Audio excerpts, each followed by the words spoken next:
বিয়ের ৩ বছর পর ফিজার স্বামী আবরাজ খান দেশে ফিরছে আজ। বিয়ের দিন রাতেই পুরুষটা জার্মানি চলে গিয়েছিল। ফিজার পুরুষটাকে এক পলক দেখার ভাগ্য হলেও একবার কথা বলার ভাগ্য হয়নি। তাদের বিয়েটা পারিবারিকভাবে হয়েছিল। ফিজার মা আবরাজের বাবার কোম্পানিতে জব করতেন। সেখানে থেকে তাদের পরিচয় আবরাজের বাবার সাথে। ফিজাকে তিনি খুব ভালো করে চিনতেন। আর তিনি প্রথম নিজের বড় ছেলে আবরাজ খানের জন্য ফিজার মাকে বিয়ের প্রস্তাব দিয়েছিলেন। ফিজা তখন সবেমাত্র অনার্স দ্বিতীয় বর্ষের ছাত্রী ছিল। সে মোটেও ওই সময় বিয়ের জন্য প্রস্তুত ছিল না। তবুও ভাবা নেই, ছোট বোন আর মাকে নিয়ে তার পরিবার। মায়ের বয়স হয়েছে ঘরে দুই জন যুবতী মেয়ে। তার বিয়ে হলে আবার ছোট বোনকেও বিয়ে দিতে হবে। নিজের ইচ্ছে না থাকা সত্ত্বেও বিয়ের জন্য রাজি হতে হয়েছিল ফিজাকে। প্রথম দেখায় আবরাজ খান নামক সুদর্শন পুরুষটার উপর মুগ্ধ হয়েছিল ফিজা। চোখ আটকে গিয়েছিল পুরুষটার সৌন্দর্যে। পুরুষটার গায়ে ছিল সাদা রঙের শার্ট, শার্টের উপরে কালো রঙের ব্লেজার, হাতে দামি একটা কালো ফিতার গড়ি, পায়ে কালো চুলগুলো সিল্কি, কপালে শুয়েছিল। মুখে একটা ধাড়ির ভালাই নিয়ে একদম ক্লিন শেভ করা পুরুষটার অদর গোলাপি রঙের। যেদিন তাদের প্রথম দেখা হলো সেদিন সন্ধ্যায় ঘরোয়াভাবে বিয়ে হয়েছিল, কিন্তু কবুল বলে আবরাজ ফিরাজের বাড়ি থেকে ছেড়েছিল। তারপর আর পুরুষটাকে চোখের দেখা সে দেখতে পায়নি। এরপর ফিজা খান বাড়িতে এসেছিল মিলন খানের সাথে। সেই থেকে সে আবরাজের রুমে থাকছে। এখানে থেকে সে ভার্সিটি করতে গ্র্যাজুয়েশন কমপ্লিট করেছে, যদিও ফিজা এখন মাস্টার্স করছে।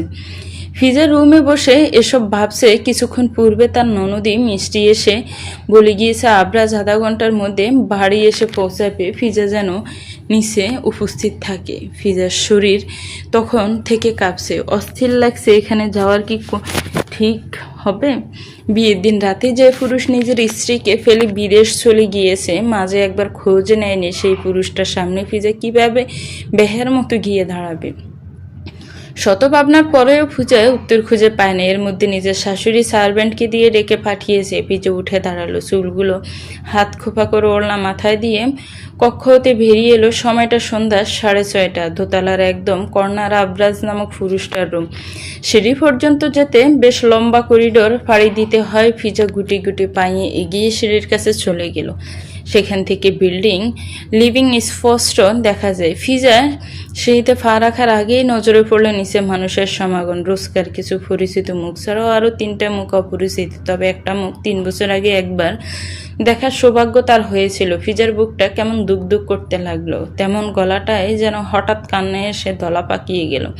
সুন্দরী এক রমণী আবরাজের এক বাহু জড়িয়ে ধরে আছে। নিচে যে এটা দেখে কারোর যে ভালো লাগছে না ব্যাপারটা সেটা তাদের মুখের ভাবভঙ্গি দেখে বোঝা যাচ্ছে। ফিজা দ্বিধায় পড়ল, নিচে কি যাবে সে? আর এই মেয়েটাকে এমন করে আবরাজকে হাত জড়িয়ে আছে। ফিজার বুকে সূক্ষ্ম এক ব্যথা হতে লাগলো। যতই হোক পুরুষটা তার স্বামী, 3 কবুল পড়ে একটা পবিত্র বন্ধনে আবদ্ধ হয়েছে। সেক্ষেত্রে নিজের স্বামীর পাশে অন্য নারী, এটা কোনো স্ত্রী দেখে নিজেকে ভেতর থেকে স্বাভাবিক রাখতে পারছে না। এর মধ্যে আবরাজের বাবা মিলন খান এদিকে তাকিয়ে ফিজাকে ডাকলো। ফিজা চমকালো, সবার দৃষ্টি তখন ফিজার উপর। ফিজা অপ্রস্তুত হলো, এদিক ওদিক তাকিয়ে দ্রুত পায়ে নিচে নামলো। মিলন খান এগিয়ে এলো, ফিজাকে এক হাতে নিজের সাথে আলতো করে জড়িয়ে ধরে মেয়েটার সামনে গিয়ে দাঁড়িয়ে মুচকি হেসে তিনি বলে উঠল, আমার বড় ছেলের স্ত্রী ফিজা সিদ্দিকী পুষ্প। ফিজা তাকালো না মাথা তুলে, তবুও অনুমান করতে পারছে সামনে দাঁড়ানো সুন্দরী রমণী সহ 2 জন পুরুষই তার দিকে তাকিয়ে আছে।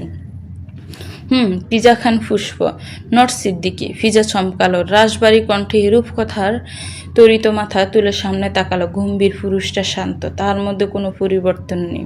সে আগে যেমন ফিজার দিকে তাকিয়েছিল তেমন তাকিয়ে আছে ফিজার দিকে।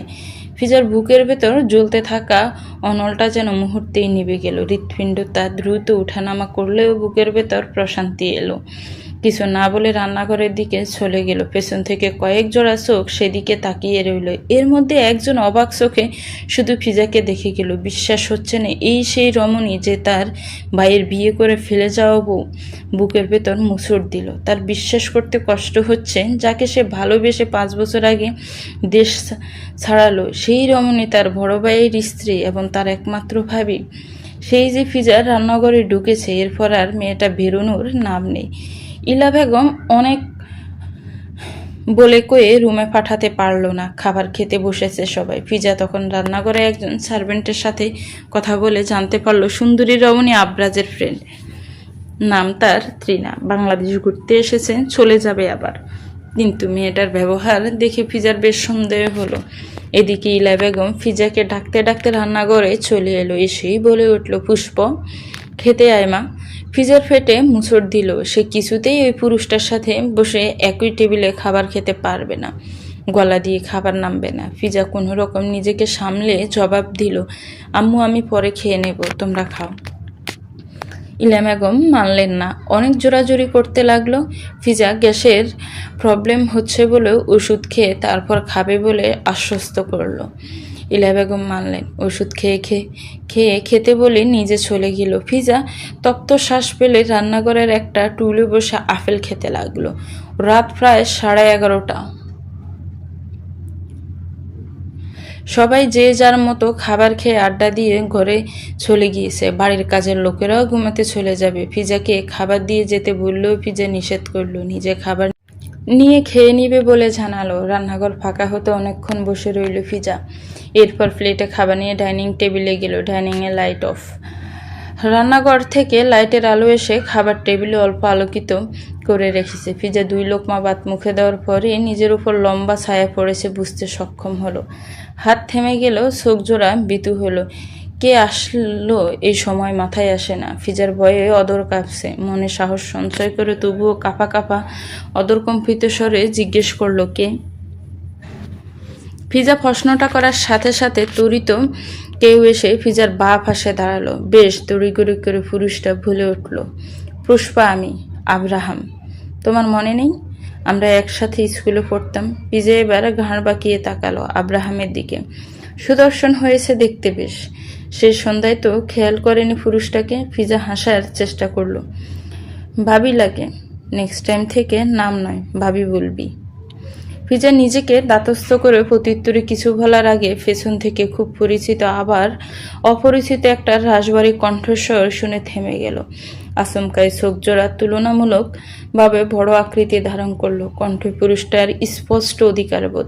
ফিজা বা খাড়া, তবে অস্ফুট স্বরে মুখ দিয়ে বেরিয়ে এলো, আবরাজ।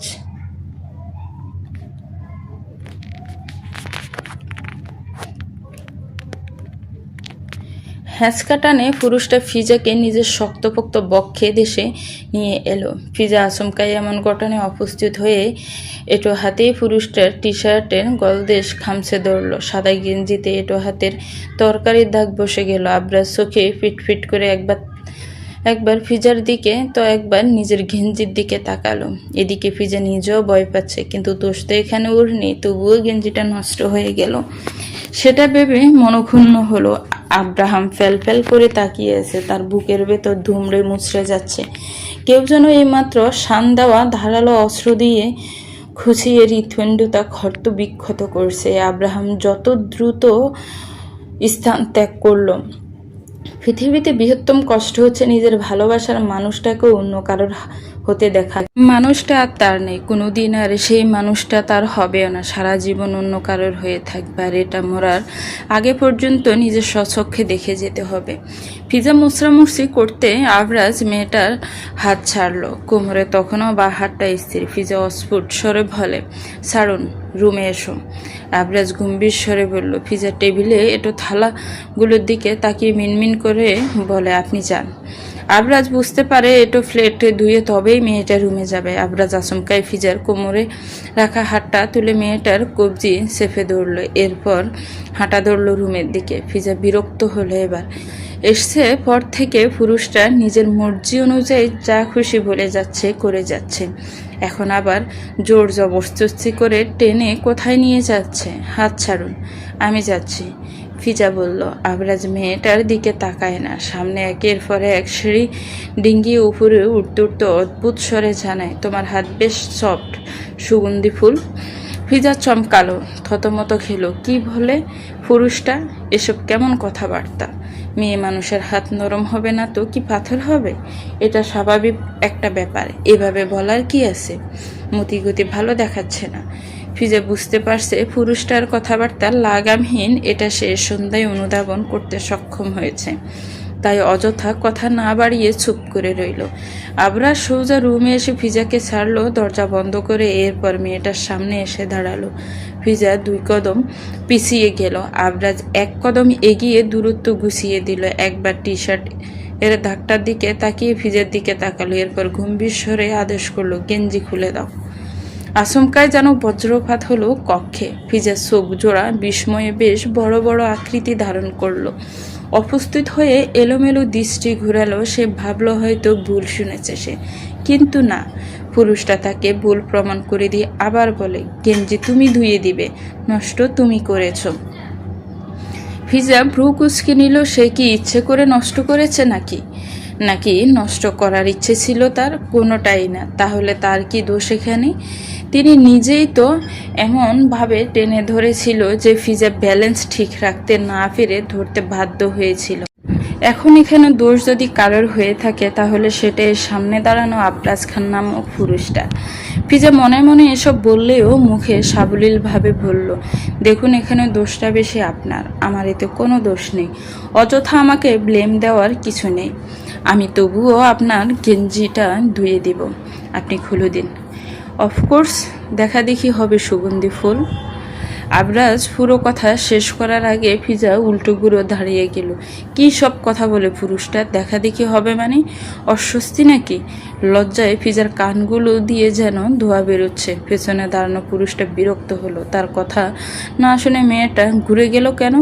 ইগনোর করলো তাকে। ফিজা ঘুরে দাঁড়ানো অবস্থায় আবার বলে, আপনি গেঞ্জি খুলে দিন, আমি ওয়াশরুমে আছি। 1 সেকেন্ড অপেক্ষা না করে দ্রুত ওয়াশরুমে চলে গেল ফিজা। আবরাজ 1 মিনিট সময়ের মতো দাঁড়িয়ে কিছু ভাবলো। এরপর বাঁকা হেসে নিজেও ওয়াশরুমে এলো। ফিজা মাত্র বেসিনে হাত ধুয়ে ফিরেছিল, তার মধ্যে আবার ধাক্কা খেলো পেছনের খাম্বার ন্যায় দাঁড়িয়ে থাকা আবরাজ খানের সাথে। ফিজা নাকে ব্যথা পেয়ে ব্যথাতুর শব্দ করে। আবরাজ মেয়েটার হাত টেনে ধরে নিজের ঘায়ে রাখলো। গম্ভীর স্বরে আদেশ করে, তুমি খুলে তুমি ধুয়ে দিবে, কুইক। ফিজার রাগে মাথায় আগুন জ্বলছে যেন, তবুও কথা বাড়িয়ে পুরুষটার সাথে ঝামেলা করতে চাইছে না সে। তাই চুপচাপ গেঞ্জি খুলতে ব্যস্ত হলো। কিন্তু বলিষ্ঠ পেটানো শরীর, তার উপর লম্বা আবরাজ প্রায় 6 ফিট হবে, তার মধ্যে ফিজা হচ্ছে 5 ফিট 2।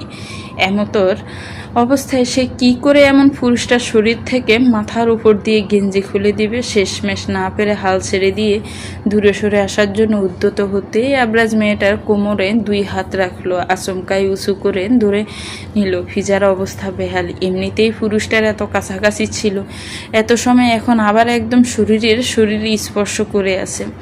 এতটা সংস্পর্শে এসে ফিজার শরীর মৃদু কম্পন অনুভব করে। আবরাজ গম্ভীর স্বরে তাগাদা দিয়ে বলল, ফার্স্ট হাত চালাও। এত সময় লাগায় এসে গেঞ্জি আটকে ছিল। ফিজা জোরে টানতে সেটা গলা থেকে খুলে এলো। আবরাজ তৎক্ষণাৎ মেয়েটার কোমর ছাড়লো। নিচে দাঁড়িয়ে ফিজার শরীর কাঁপতে লাগলো। সে মোটেও দুর্বল নয়, কিন্তু আবরাজ খান কাছাকাছি এলে শরীরটা অবশ্যই আসে। ফিজার দৃষ্টি এত সময় নিচু করে রাখলেও বুঝতে পারছে আবরাজের উন্মুক্ত লোম সব ফিট ধবধবে ফর্সা। ফিজা নিজের হাতের দিকে তাকালো। পুরুষটা তার থেকে অনেক বেশি ফর্সা। আবরাজ ওয়াশরুম থেকে বেরিয়ে যেতে যেতে ভুলে গেল দাগ যেন বসে না থাকে। ফিজা পুরুষটার ধবধবে সাদা পিঠটার দিকে তাকিয়ে রইল। অদ্ভুত কোনো কারণে পুরুষটার সৌন্দর্য তাকে বারবার পুরুষটার দিকে তাকাতে বাধ্য করছে। ফিজা মাথা নাড়ে দুদিক, কি হচ্ছে এসব? সে কোনো পুরুষটাকে ইগনোর করছে না। 3 বছর আগে চলেই তো গিয়েছে, এখন তাকে শক্ত হতে হবে। ফিজা জটপট গেঞ্জি ধুতে লাগলো। ফিজা ভীষণ কঠিন দাসের মানুষ। যে কোনো কঠিন পরিস্থিতিতে সে নিজেকে সামলে নিতে পারে। যখন সে ক্লাস 10-এ পড়ে তখন তার বাবা মারা গিয়েছে। ফিজার মা মহিতা বেগম স্বামীকে হারিয়ে অনেকটা ভেঙে পড়েছিল। তখন সে নিজের ছোট বোন আর মাকে সামলেছে। সংসার সব দিকে নজর রাখার চেষ্টা করেছে। যদিও টাকা তার মা ইনকাম করত, তবে ফিজা সবার খেয়াল আর সংসারটা ঠিকই সামলেছে। এরপর বিয়ে হলো। বিয়ের দিন স্বামী বিদেশ চলে গেল, তখনও চারদিক থেকে মানুষের কর্তৃত্বে সবার আর চোখে তাকানোর সবটা সময় সে নিজেকে শক্ত রেখেছে। অথচ যে মানুষটার জন্য এত কিছু হলে এখন সে সেই মানুষটাকে এড়িয়ে চলতে পারছে না। বিষয়টা তার নিজের কাছেই লজ্জার। নিজেই নিজেকে এটার জন্য ধিক্কার জানালো। ফিজা প্রায় আধা ঘন্টা সময় নিয়ে গেঞ্জি পরিষ্কার করলো, অথচ দাগ সম্পূর্ণ নিশ্চিন্ত করতে পারল না। এতে সে আপসেট। গেঞ্জি বিনে রেখে সে ওয়াশরুম থেকে বেরিয়ে এলো। আবরাজ তখন বিছানায় শোয়া। ফিজায় এটা দেখা মাত্র মস্তিষ্ক সজাগ হলো সে কোথায় ঘুমাবে। আবরাজ কি বুঝলো মেয়েটার মনে দ্বিধাদ্বন্দ্ব? হয়তো, নয়তো কেন শোয়া ছেড়ে উঠে এলো। আবরাজ এসে ফিজার ঠিক বরাবর দাঁড়িয়ে আচমকায় ঝুঁকে গেল। মেয়েটা তার হাঁটুর নিচে এক হাত রেখে আরেক হাত ফিটে রেখে চট করে শূন্য তুলে নিল মেয়েটাকে। এত দ্রুত ঘটল ঘটনাটা যে ফিজা বিস্ময়ে হাত দুটো নিজের বুকে গুটি নিল। আবরাজ ফিজাকে বিছানায় বা ফাঁসে রাখলো, নিজেও মেয়েটার উপর সামান্য ঝুঁকে শান্ত স্বরে বলে উঠল, you will be my and only. আমি আপনার সাথে বেড শেয়ার করতে প্রস্তুত নই। ফিজা মুখ অন্যদিকে করে বলে। আবরাজ ফিজার কথা সম্পূর্ণ অগ্রাহ্য করে মেয়েটার সারা শরীরে তীক্ষ্ণ দৃষ্টি নজর বুলিয়ে বলে উঠল, তোমার রাতের পোশাক কোথায়? সুগন্ধি ফুল। ফিজা যেন অবাকের অষ্টম পর্যায়ে পৌঁছালো। সে রাতের পোশাক পরে ঘুমায়, এটা কিভাবে জানলো আবরাজ? সে তো আজই তার সাথে প্রথমবারের ন্যায় রাতে দেখা। ফিজা অহেতুক এই ভাবনায় নিজের উপর বিরক্ত হলো। হয়তো আলমারিতে রাখা তার রাতের পোশাক দেখেছে আবরাজ, তাই তেমন গুরুত্ব দিল না বিষয়টা। বিরক্তির উদ্বেগ হয়ে বলে, দূরে থাকুন আমার কাছ থেকে আবরাজ। ফিজা ছটফট করে নিজের হাত ছাড়ানোর চেষ্টা করে। পুরুষটার হাতে মেয়েটার হাত বন্দি। তুমি কি পরনারী নাকি? তুমি আমার বিয়ে করাবো? আবরাজ ভ্রুজোড়া কুঁচকে বলে উঠল। পুরুষটা হাতটা ফিজার উন্মুক্ত গাড়ে বিচরণ করে মেয়েটার হাত সরিয়ে দেয় পুরুষটার। এতদিন মনে হচ্ছিল না তার বউ আছে, বিয়ের দিন ছেড়ে যে গেল একবার খোঁজও নিল না, আর এখন এসে বলছে বিয়ে করাবো। ফিজার হাসি ফেল। মোটেও আনন্দের হাসি নয় এটা হাসিটার সামনে থাকা পুরুষটার কথাও তাকে তাচ্ছিল্য করে হাসি। ফিজা চড়া মেজাজে বলল, দূরে থেকে কথা বলুন, যাব না। ফিজা মনে মনে সামনে থাকা পুরুষটাকে বেহায়া অসভ্য পুরুষ বলে আখ্যায়িত করলো। ভয় লাগছে আপনাকে আমার। এখনো কিছু করলামই না। ফিজা রেগে পুরুষটার বুকের ধাক্কা লাগলো। আবরাজ বিছানায় নিজ ইচ্ছায় শীত হয়ে শুয়ে গেল। ফিজা তড়িগড়ি করে উঠে বসতে পুরুষটা আবার টেনে নিল মেয়েটাকে। জোর করে টেনে নিজের বাহুতে ভরে জড়িয়ে নিল নিজের সাথে। ফিজার ভেতরে যেমন ঝড় বইছে তেমন মাথায় রয়েছে পুরুষটা মোটেও সুবিধার নয়। তাকে বিয়ের দিনই ছেড়ে গিয়েছে এবং কেন গিয়েছিল সেটা সে আজও জানে না। সে জানতে আগ্রহী, কিন্তু তার জন্য সে নিজেকে এই পুরুষটার সামনে দুর্বল প্রমাণ করবে না। আপনি জোর করবেন আমায়? ফিজা সোজা সাপটা প্রশ্ন করে। আবরাজ এর মুখখানা তৎক্ষণাৎ উজ্জ্বল হইল। জটফট জানালো, প্রশ্নই আসে না, চারুন, সকালে আমাকে অফিস যেতে হবে। আবরাজ কিছু ভেবে সরে গেল। মেয়েটা কাত হয়েও অন্য মুখ দিয়ে করে নিল। মেয়েটা এতক্ষণে বুঝে গিয়েছে আবরাজ নামক এই পুরুষটা এখানেই ঘুমাবে এবং এতে তার কোনো সমস্যা নেই, কিন্তু তার মানে এই না সে পুরুষটার সঙ্গ দিবে। আবরাজ বিছানা ছাড়লো, ফোন নিয়ে সোজা ব্যালকনিতে গেল। অন্ধকারে ফোনে জল করে ইংরেজিতে বড় বড় অক্ষরে লিখা তৃণা। আবরাজ কল রিসিভ করে কানে তুলতে উপাস থেকে মিষ্টি স্বরে রমণী ভুলে উঠল, রাজ, আমার একা ভয় লাগছে রুমে। আবরাজ বুঝে মেয়েটার কণ্ঠস্বর ন্যাকামি, মনে মনে বিরক্ত সে, তবুও শান্ত স্বরে জানালো, ওয়েট, কিছু একটা ব্যবস্থা করছি আমি। আবরাজ দ্রুত কল কাটে, এরপর রুম থেকে বেরিয়ে এলো। আবরাজ রুম থেকে বেরোতেই ফিজার তাচ্ছিল্য হাসে। তাচ্ছিল্য সুরে বলে উঠল, আপনার ঘরে নারী নয় পরনারী ভালো লাগে, এটা চরম সত্য। বেশ আগ্রহের সাথে অপেক্ষা করে বসে আছে তৃণা। আবরাজ নিশ্চয়ই তার রুমে থাকতে আসছে।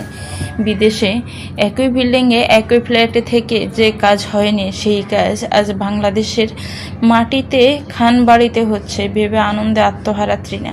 একটা শর্ট নাইটি পরে সে বিছানায় পা ছড়িয়ে বসে রইল। ঠান্ডা বেশ চারদিকে। কাজের লোকসহ আবরাজ রুমে এসে তৃণার অবস্থা দেখে আবরাজের কোনো ভাবান্তর না হলেও সাথে আসা সার্ভেন্ট ঠিকই মনে মনে মেয়েটাকে জিন উপাধি দিল। তৃণা হঠাৎ মহিলা সার্ভেন্টটাকে দেখে একটু অপ্রস্তুত হলো। নাইটির উপরে ফিতাটা বেঁধে চুলগুলো সামনে এনে নিয়ে এলো। এরপর আবরাজের সামনে গিয়ে দাঁড়াতেই আবরাজ অন্যদিকে মুখ ঘুরিয়ে রেখে জিজ্ঞেস করলো, তুমি বেড শেয়ার করবে? তিনি অসহায় দৃষ্টিতে তাকিয়ে মাথা নেড়ে বলে উঠল, অনেক বড় রুম আর নির্জনও তোমাদের বাড়িটা। আবরাজ এবার এক পলক তৃণার দিকে তাকিয়ে এরপর সার্ভেন্ট মহিলাটার দিকে তাকিয়ে বলল, আন্টি আপনি আজ তৃণার সাথে থাকুন। তৃণার যেন মাথায় আকাশ ভেঙে পড়ল, চোখ জোড়া অটোমেটিক বড় বড় আকৃতি ধারণ করলো। আবরাজ মেয়েটার দিকে তাকিয়ে মুচকি হেসে এরপর রুম হতে বেরিয়ে গেল। এদিকে তৃণা রাগে দুঃখে নিজের চুল নিজেরই টেনে ছিঁড়তে ইচ্ছে করছে। কি ভেবেছিল আর কি হলো? সে তো ভয় পাচ্ছিল না, কিন্তু আবরাজকে পাওয়ার জন্য যে মিথ্যে বলে এভাবে ফেসে যেতে হবে কোসমিন কালেও সেটা মাথায় আসেনি। আচ্ছা ফেসে গেল সে, নাকি আবরাজ ইচ্ছে করে এমনটা করে গেল? তিনি সারা রাত এক ফোঁটা ঘুমোতে পারল না। মহিলার নাক ডাকার শব্দে বেচারি শেষ রাতে কম্পটা নিয়ে নিচে ঘুমিয়েছে। আবরাজ কক্ষে প্রবেশ করে আগে দৃষ্টি আটকালো বউয়ের গেঞ্জি সরে যাওয়া উন্মুক্ত হওয়া মসৃণ পেটে। মেয়েটা কামিজ চেঞ্জ করে প্লাজো আর গেঞ্জি পরে শুয়েছে। আবরাজ এর নিকট ডিম লাইটের আবসাম আলোয় বউয়ের শরীরের উন্মুক্ত স্থান বেশ চমৎকার দেখতে লাগলো। আবরাজ দরজা বন্ধ করে ধীরে পায়ে এগিয়ে গিয়ে বিছানায় বসলো। তারপর কাত হয়ে শুয়ে গালে হাত ঠেকিয়ে মেয়েটার মুখের দিকে তাকিয়ে রইল।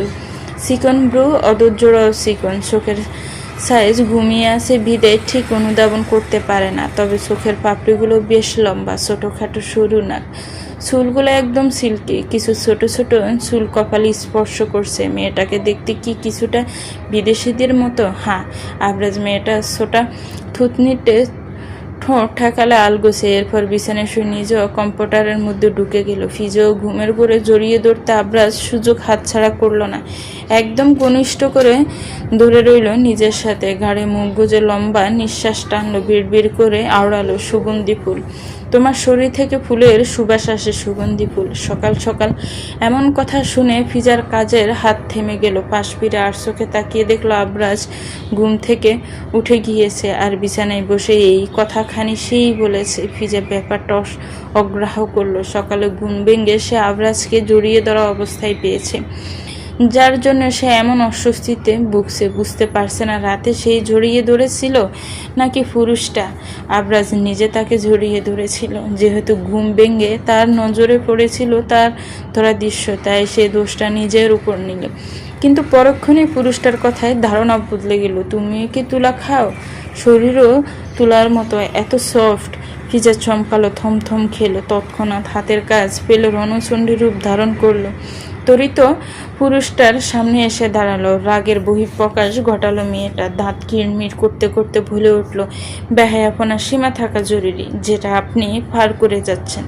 আবরাজ বিছানায় ছাড়ে মেয়েটার একদম সম্মুখে দাঁড়ালো। ফিজে একটু নড়ল না, মেয়েটা তার সাহস আছে। আবরাজের ভালো লাগলো রমণের রণচণ্ডী রূপ।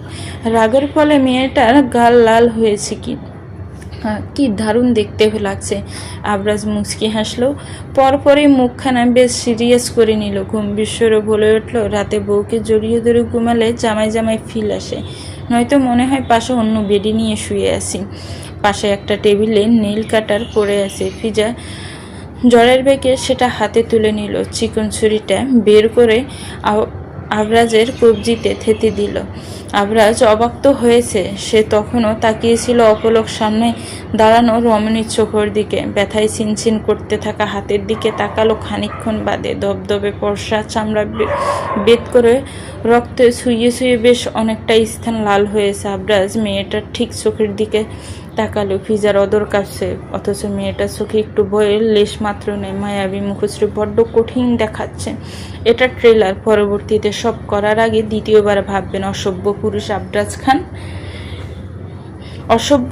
বাট তোমার সাথে তো এখনো কিছু করিনি। আবরাজ বাঁকা হেসে বলে উঠল। ফিজার দৃষ্টিতে তখনও রাগ জল জল করছে। ঘাড়ে তীব্র থেকে তীব্র ব্যথার চিনচিন করতেই মেয়েটা তার ছটফটানি শুরু হলো। ফিজার ছটফটানি আবরাজ নামক পুরুষটার একটু নিজের কাজে হেরফের হলো না। নিজের জিহ্বায় লবণাক্ত তরল পদার্থের আভাস বুঝতে পেরে ফিজাকে ছাড়ল। ফিজা ব্যথায় চোখ টলমল করে দূরে সরে ঘাড়ে হাত ছোঁয়াতে তাতে তরল কিছু স্পর্শ পেল। হাতটা চোখের সামনে ধরতেই লাল রক্ত চোখে পড়ল। আবরাজ তাকিয়ে তখন মেয়েটার দিকে, পরপরই বলে, এবার ঠিক আছে। ফিজার রাগে দুঃখে শুধু রাগী চোখে তাকিয়ে হনহনিয়ে কক্ষ ত্যাগ করলো। পেছন থেকে আবরাজ ফের আদেশ করলো, মাথায় ওড়না পেঁচিয়ে যাও। ফিজার পা থামে, গলায় ঝুলানো ওড়না মাথায় নিয়ে দিয়ে দেয়, নয়তো ঘাড়ে দাগটা যে কারোর নজরে আসবে, তখন দেখা যাবে আরও অস্বস্তিতে পড়তে হবে। আবরাজ আলমারির ওপর থেকে ফার্স্ট এড বক্স নামায়। আগারটা ফিজা বা হাতের কবজিতে করেছে, ডান হাতে ব্যান্ডেজ পেঁচিয়ে আবরাজ ওয়াশরুমে গেল। ফ্রেশ হয়ে গায়ে অফিসের পোশাক জড়ালো, গায়ে পারফিউম দিয়ে তৈরি হওয়া শেষ। হাতে ঘড়ির ফিতা বাঁধতে বাঁধতে রুম থেকে বেরিয়ে এলো। হাটে ফুরুষটা করিডোরে, এর মধ্যে নিচে নাস্তার টেবিলের দিকে তাকিয়ে বাঁকা হেসে বলে উঠল, I'm coming baby, I'm not leaving you now. Abraj নাস্তার টেবিলে বসার পর থেকে সাব্বির বারবার আর চোখে আবরাজের হাতে শুভ্র ব্যান্ডেজের দিকে তাকাচ্ছে। আবরাজ ফোনের দিকে দৃষ্টি স্থির রেখে সেও বুঝতে পারছে। সাব্বির গলা পরিষ্কার করলো, স্যারের হাতে কিভাবে কাটলো? গতকাল তো ভালো ছিল। চিন্তার বিষয়। চিন্তিত স্বরে জিজ্ঞেস করলো, স্যার আপনার হাতে কি কিছু হয়েছে? সাব্বিরের প্রশ্নের দৃষ্টি সবার আবরাজের হাতের দিকে গেল। আবরাজ ফোন রাখে টেবিলে, আর চোখে একবার ফিজার দিকে তাকিয়ে বাঁকা হাসলো। ফিজা দৃষ্টি সরিয়ে নিল। মেয়েটা ভয় পাচ্ছে অল্প, হতে পারে, নয়তো চোখ মুখ এমন শুকনো কেন লাগছে? আবরাজের মেয়েটার এই রূপটাও ভীষণ ভালো লাগলো। এইভাবে কোনো মেয়ে তাকে টানেনি যেভাবে এই রমণী আজ 3 বছর ধরে টানছে। আবরাজের ভাবনার মাঝে ইলা বেগম অস্থির হয়ে জিজ্ঞেস করলো, কি হলো আব্বা? কিভাবে হলো এটা? আবরাজ মায়ের কথা অগ্রাহ্য করে সাব্বিরের দিকে তাকিয়ে ব্রু কুচকে গম্ভীর স্বরে বলে উঠল, তো তোমার কি মনে হয় আমি শখ করে হাতে ব্যান্ডেজ পেঁচিয়েছি? সাব্বির দুই দিকে ফটাফট মাথা নাড়ে, বলে, না না স্যার, তা কেন হবে? আমি বলতে চাইছি এটা কিভাবে হলো স্যার? আবরাজ হাতের দিকে তাকিয়ে কোনো জবাব দিল না, শুধু বিড়বিড় করলো, সুগন্ধি ফুল, তুমি ভেবো না আমি তোমায় ছেড়ে দেব। For that you will surely receive a greater punishment. এদিকে ফিজা স্বস্তির নিঃশ্বাস ছাড়ে। ফিজা অফিসে এসে জানতে পারলো আজ থেকে মিলন খান আর অফিস আসবেন না। 2 ছেলের কাঁধে দায়িত্ব দিয়েছেন তিনি। তবে আব্রাহাম যেহেতু ছোট, তাই সে আপাতত ম্যানেজার এবং আবরাজ তার থেকে উপরের পদ পাচ্ছে। যদিও ফিজার এত কিছু আসে যায় না, সে সাধারণ একজন এমপ্লয়ি, কিন্তু তবুও অন্যান্য মেয়ে স্টাফদের আবরাজকে নিয়ে অতিরিক্ত ভাড়া বাড়ে তার মন আবরাজের প্রতি আরও রাগ বাড়ছে, বই কমছে না। দুপুরে খাবারটাও সে এই বিষয়গুলো ভেবে আর খেতে গেল না। নিজের ডেস্কে বসে ফোন স্ক্রল করতে লাগলো। তখন এসে কেউ একটা চেয়ার টেনে ফিজার পাশে বসলো। সাব্বির নামের ছেলেটার সাথে আজ সকালে পরিচয় হয়েছে ফিজার, আবরাজের অ্যাসিস্ট্যান্ট এবং খুব কাছের মানুষ। এতদিন সেও আবরাজের সাথে বিদেশ ছিল। ফিজার ইচ্ছে করে সাব্বিরকে জিজ্ঞেস করতে, তার স্যার সেদিন বিয়ে করে কেন তাকে ফেলে চলে গিয়েছিল এবং কেন গিয়েছিল, কিন্তু পরক্ষণে এই ভাবনা চিন্তা দূর করে সে নিজেই আবরাজকে জিজ্ঞেস করব। সাব্বির নামের ছেলেটা চমৎকার হাসে গাল ভর্তি হাসি দিয়ে জিজ্ঞেস করলো, ম্যাডাম খাবেন না? না, খেতে ইচ্ছে করছে না। ফিজা অল্প হাসার চেষ্টা করে জানালো। সাব্বির কিছু সময় চুপ থেকে বলল, স্যার আপনাকে কেবিনে ডেকেছে। ফিজা একটু চমকালো। সর্বপ্রথম মনে প্রশ্ন এলো, কেন ডেকেছে আবরাজ? তার সাথে তো আবরাজের কোনো কাজ নেই। তাহলে? ফিজা মনের কথা মনে চেপে মাথা 2 দিকে নাড়িয়ে বলে, আচ্ছা। সাব্বির ব্যস্ততার সাথে উঠে আবরাজের কেবিনের দিকে চলে গেল। ফিজা আবার ফোনে স্ক্রল করতে লাগলো। সে যাবে না। অফিসে এমনিতেই তাকে অনেকে বাঁকা চোখে দেখে। প্রথম তো কটূক্তিও করত, যদিও ফিজা আবরাজের স্ত্রী এটা জানার পর একটু একটু সম্মান করে। তবে সেটা মন থেকে নয়, মুখে মুখে আড়ালে ঠিকই মেয়েটাকে খারাপ কথা বলে। আবরাজ তাকে ফেলে গিয়েছে, এর জন্য তাকে সবাই কম কথা শোনায়নি। অনেক কিছু সহ্য করে আছে এখানে। এদিকে আবরাজ একটু পরপরে সাব্বিরের দিকে রাগি চোখে তাকাচ্ছে। বেচারা ভয়ে এক কোণে চুপটি করে দাঁড়িয়ে আছে, চেহারা অসহায় দেখাচ্ছে। মেয়েটাকে বলা আসার পরেও কেন এলো না সাব্বির বুঝতে পারছে না। এখন তার স্যার তো তার খবর করে ছাড়বে। সাব্বির আমতা করে বলে, স্যার আমি আরেকবার ডাকি? শাট আপ, একটা কাজ তুমি ঠিকঠাক করতে পারো না। সাব্বিরের মুখটা অসহায়, বড্ড গুরুত্বহীন মনে নিজেকে। বউ থেকে শুরু করে বসের কাছেও সে একটা অকর্মার ডেকে, কোনো কাজের না। সন্ধ্যায় বেশ হয়েছে, ফিজা ব্যাগটা কাঁধে নিয়ে গেট থেকে বেরিয়ে এলো। তার এত দেরি কখনো হয় না, সবসময় 5টার মধ্যে বেরিয়ে পড়ে। আজ কখন যে কাজ করতে করতে সময় এতটা হলো বুঝতে পারেনি। রাস্তায় একটার পর একটা গাড়ি সিএনজি সাই সাই করে চলে যাচ্ছে। ফিজা অনেকক্ষণ চেষ্টা করেও কোনো গাড়ি পেল না। সামনে স্টেশন, সেখানে গেলে অটো রিক্সা পাওয়া যেতে পারে। ফিজা হাঁটা ধরলো, কিন্তু কয়েক কদম সামনে এগিয়ে আচমকা পা জোড়া থেমে গেল। ল্যাম্পপোস্টের আলোতে উজ্জ্বল রাস্তায় গাড়ির সাথে হেলান দিয়ে দাঁড়িয়ে থাকা আবরাজ খানকে দেখে। ল্যাম্পপোস্টের হলুদ রঙের আবছা আলোয় কালো রঙের শার্ট গায়ে পুরুষটাকে মারাত্মক সুন্দর দেখাচ্ছে। লম্বা চুলগুলো এলোমেলো, কপাল ঢেকে আছে, মুখে কোনো দাড়ি নেই, যার ফলে মুখটাও চকচক করছে। ফিজা দৃষ্টি ঘুরিয়ে নিল। সে বারবার কেন পুরুষটার সৌন্দর্যের বর্ণনা করতে মরিয়া হয়, এত কেন টানে পুরুষটা তার দিকে তাকে। ফিজা ফাঁস কাটিয়ে চলে যাওয়ার জন্য উদ্যত হতে আবরাজ সামনে এসে দাঁড়ালো। প্যান্টের পকেটে বাঁ হাত গুজে রেখেছে, ডান হাতটা দিয়ে গাড়ি ইশারা করে করে কাত করে বলে উঠল, গাড়িতে চলো, আমি রোজ একাই ফিরি। সিন ক্রিয়েট করো না। যাব, শর্ত আছে আমার। বলো। আমাকে সব সত্যি বলতে হবে। আবরাজ বুঝি এত ভালো, বউয়ের এমন চালাকি মেনে নেওয়ার পুরুষ? একদম না। জটফট বউকে কোলে তুলে গাড়িতে বসায়, গাড়ির লক করে বউকে একটানে নিজের উরুর উপর বসালো। ফিজার এলোমেলো চুলগুলো আঙ্গুল দিয়ে কানের পিছে গুজে দেয়।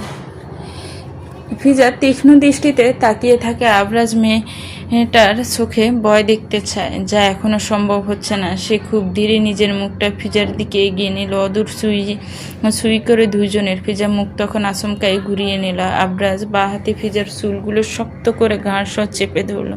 কানের কাছে মুখটা নিয়ে ফিস করে বলে, আবরাজ খান। আবরাজ খানকে ভয় করে না তোমার? ফিজা আবরাজের থেকে দ্বিগুণ বলিষ্ঠ হলো। আবরাজ চমকালো। মেয়েটা করতে কি চাইছে? আবরাজকে কয়েক ধাপ চমকি দিয়ে ফিজা বলে উঠল, মাফিয়ার স্ত্রী হয়ে ভয় ফেলে একজন মাফিয়ার সাথে সংসার কিভাবে করব? ছাড়ো না আমায়। ফিজা চটপট করে। আবরাজ ছাড়ে না মেয়েটাকে। দৃষ্টি কি তীক্ষ্ণ, ধারালো অস্ত্রের ন্যায় বুকে লাগে। সিনসিন করে পুরুষটার পক্ষদেশ। মেয়েটা তাকে কিভাবে এতটা দুর্বল করে দিতে পারে? সে কি বউয়ের প্রেমে নতুন করে পড়ছে? রমণীর রণচণ্ডী রূপকে তার হৃদয় জুড়ে ভালো লাগার দোল দিচ্ছে না? অবশ্যই দিচ্ছে। আবরাজ ফিজার চুলের বাজে মুখ গুজে। ফিজা চট করে নিজের মাথা হেলিয়ে দেয়, মুখ অন্যদিকে ঘুরিয়ে বলে, আই ওয়ান্ট এ ডিভোর্স। কখনো না। আবরাজ যেমন কথাটা শুনে অবাক হয়েছে, তেমন তার সোজা সাপটার জবাব। ফিজা আবরাজের চোখের দিকে তাকিয়ে বলে ওঠে, মিথ্যাবাদী এবং একজন খুনির সাথে আমি কখনো সংসার করব না। করতে হবে, এবং খুব ভালো করে। এতদিন তুমিও যাওনি, এখন আমি তোমায় যেতে দেব না। আবরাজ গম্ভীর স্বরে বলে। তবে মাথায় তার অন্য চিন্তা ঘুরে। মেয়েটা কবে থেকে খবরটা ফেলো? কিভাবে জানতে পারলো এত সব? তবে কি এটাও জানে সে বিয়ের দিন কেন জার্মানি চলে গিয়েছিল? আবরাজ সেসব ভাবনা চিন্তা আপাতত স্থগিত করে। আবার বলে, আমি সময় দিয়েছি, তুমি কাজে লাগাতে পারোনি। এখন আমি আমার বউকে কিভাবে রাখবো সেটা আমার ব্যাপার, এবং আমি কিভাবে নিজেকে রক্ষা করবে সেটাও আমার ব্যাপার।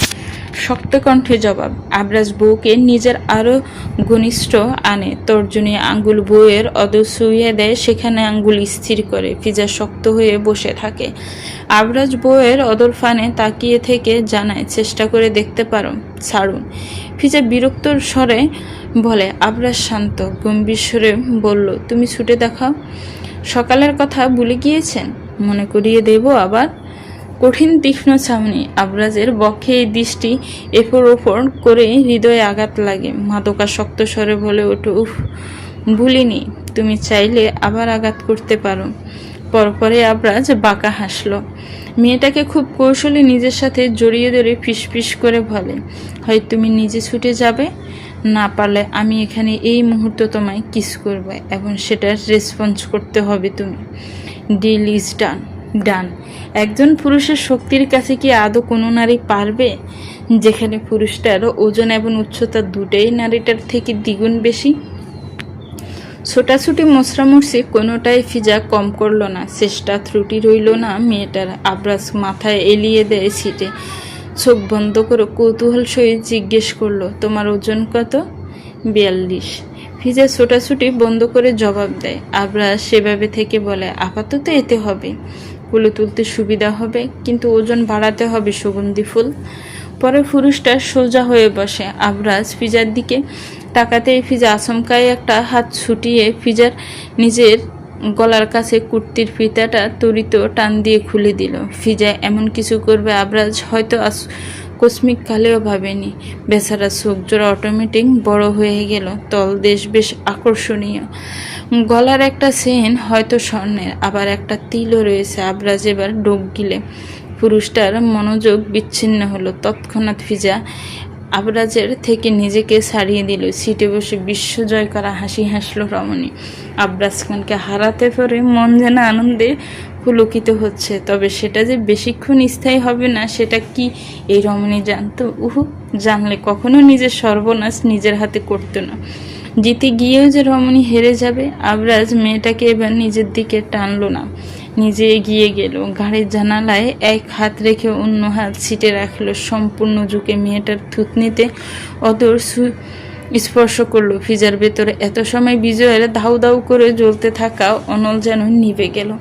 শরীর স্পর্শ করলে শীতল স্রোত। মেয়েটা এই মুহূর্তে একটুর জন্য নিজের অবস্থান এবং অতীত ভুলে যাচ্ছিল। কিন্তু অতীতটা সে কি করে ভুলে যাবে? বাসর রাতে যেখানে প্রতিটা মেয়ে স্বামীর জন্য ঘরে বসে অপেক্ষা করে, কত রকম কল্পনা জল্পনা করে, সেখানে সে লিভিং রুমে বসে কিছু মানুষের কটূক্তি সহ্য করেছে।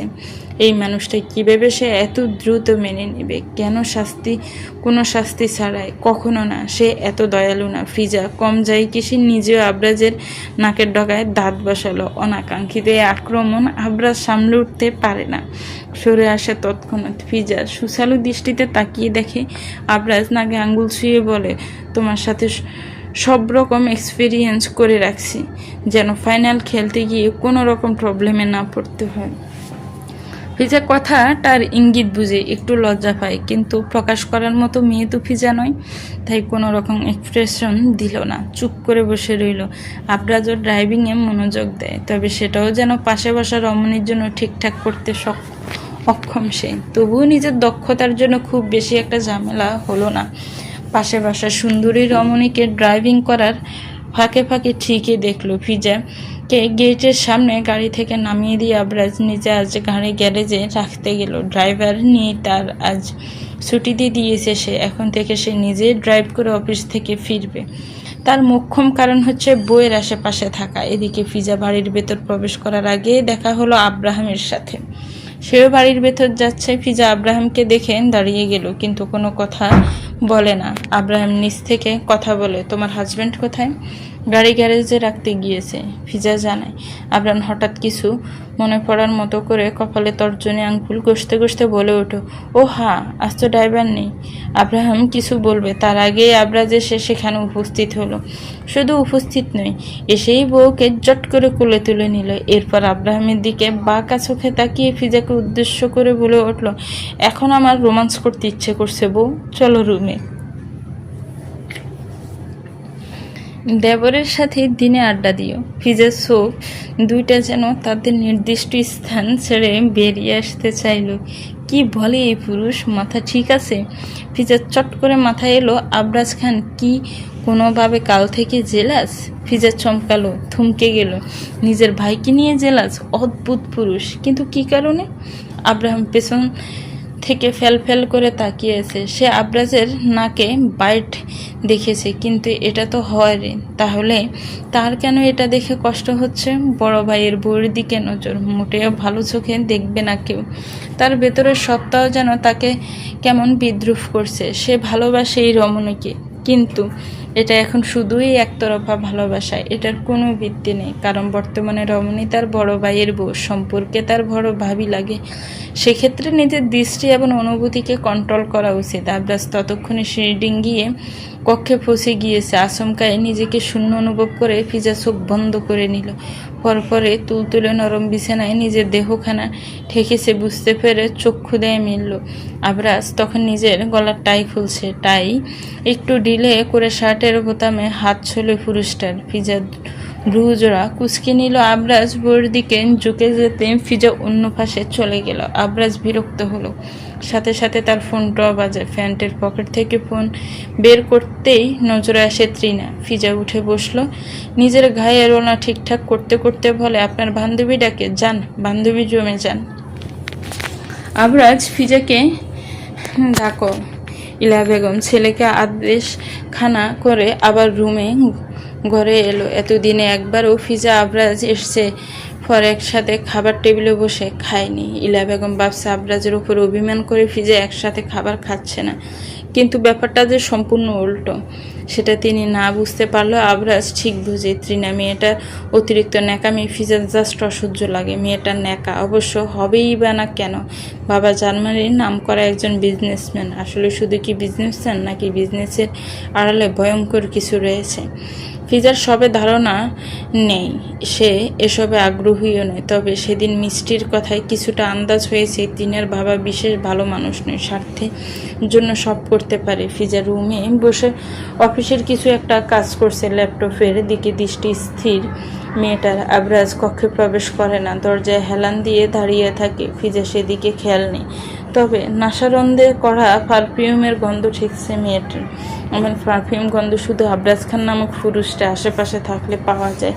ফিজা অন্যমনস্ক হয়ে গালে হাত রাখলো। সোফায় থেকে বেড উপর টানানো বড় ফটোটার দিকে তাকালো। কি সুন্দর গম্ভীর পুরুষটা, ফ্রেম বাঁধানো বিশাল একখানা পিকচার। ফিজার এই ছবিটা দেখে কোনো দিনই আলসেমি লাগেনি, পুরনো হয়নি। সব সময় মনে হয় এই তো এই প্রথমবার সে পুরুষটা দেখলো। প্রতিবারে মেয়েটার ছবিটার দিকে তাকিয়ে হারিয়ে যায়। প্রথমবারের নয়, প্রতিবারে একই অনুভূতি হয়। অদ্ভুত সুন্দর্যের এই পুরুষটার ঘালে দাঁড়িয়ে হলে কেমন লাগতো, আরও সুদর্শন নিশ্চয়, তবে মারাত্মক পর্ষে আবরাজ খান। ফিজার আচমকায় মনে হলো পুরুষ মানুষ এত পর্ষা ভালো লাগে না, তবে আবরাজ খানকে লাগে কেন?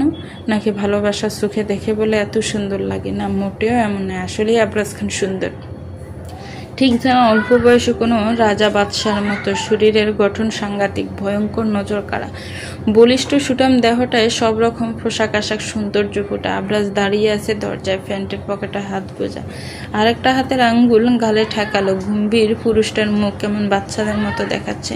ফিজা হঠাৎ আবরাজকে এমতো অবস্থায় দেখে চমকে উঠল। নড়েচড়ে বসে মেয়েটা। এত সময় সে আবরাজের ছবির দিকে তাকিয়েছিল, আবরাজ কি সেটা দেখে ফেলেছে? ফিজা পরক্ষণে ভয় গেলে নিল, বেশ ভাবসাব নিয়ে বসে রইল। দেখলে কি সে কি চুরি করেছে? মোটেও না, তারই তো জামাই লাগে। এখানে তার কি সমস্যা? সে যদি তার ভরের ছবির দিকে ডেপ ডেপ করে তাকিয়ে থাকে। ফিজা মনে মনে এসব ভেবে ছেল মোড়ে বসে আবার ল্যাপটপের স্ক্রিনে তাকায়, কিন্তু আচমকাই নিজের সামনে কারো উপস্থিত অনুভব করলো। শুধু উপস্থিত নয়, সামনে দাঁড়ানো মানুষটা শুধু দাঁড়িয়ে ক্ষান্ত হয়নি, মেয়েটার একদম গা ঘেঁষে বসে গাল ধরে নিজের দিকে মুখটা ফিরিয়ে ধরলো দুই আঙ্গুলের সাহায্যে।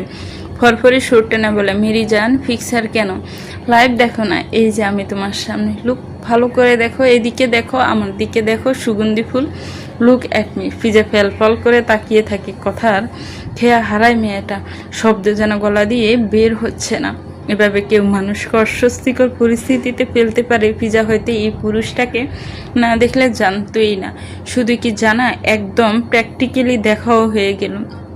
ফিজার ভাবনার মাঝেই আবরাজ বাঁকা হেসে ফের বলে, তোমারই তো বর আমি। এতদিন মনে ছিল না আপনি কারোর বর? কি তীক্ষ্ণ সেই চাহনি! আবরাজ চুপ, কোনো কথা বলে না। তখনও তাকিয়ে সে বউয়ের রাগান্বিত মুখের দিকে। মেয়েটা রাগলে গাল কেন লাল হয়? আবরাজ এসছে পর থেকে দেখে আসছে মেয়েটা একটু রেগে মেগে কথা বললে গাল লাল হয়, চোখগুলোও লাল হয়। আবরাজকে কিছু বলতে না দেখে ফিজা এবার বেশ ভয়ানক কাণ্ড করে বসলো। আবরাজের টি শার্ট এর কলার ধরে নিল। হয়তো রাগের মাথায় কি করছে বুঝতেই পারছে না মেয়েটা। ফিজার রাগান্বিত কঠিন স্বরে আবরাজের ভাবনার ছেদ ঘটে। কি হলো, কথা বলুন। এতদিন হয়ে গেল এসছেন, এখন পর্যন্ত তো নিজ থেকে কিছুই বললেন না, নাকি কিছু বলবেন না বলে ফোন করে নিয়েছেন আপনি? আমার বউয়ের দেখে অনেক রাগ আমার উপর?